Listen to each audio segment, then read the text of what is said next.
जंगल में एक पेड़ पर सुनहरी चिड़िया रहती थी। जब वह गाती थी तो उसकी चोंच से सोने के मोती झरते थे। एक दिन एक चिड़ीमार की नजर उस पर पड़ गई। चिड़िया के मुंह से सोने के मोती झरते देखकर वह खुशी से फूला नहीं समाया।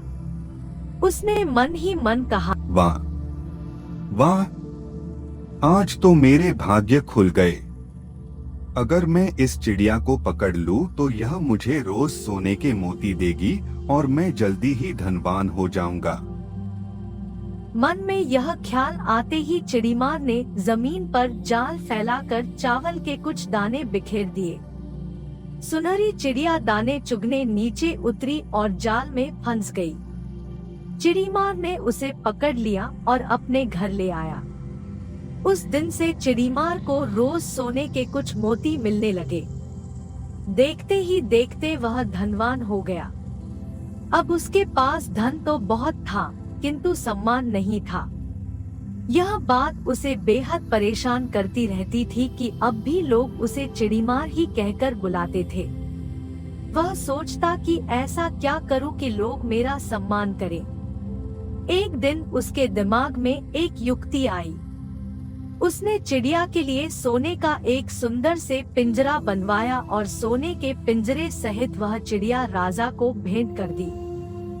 उपहार देते समय उसने राजा से कहा, महाराज, यह चिड़िया आपके महल में मधुर गीत गाएगी और रोज आपको सोने के मोती भी देगी।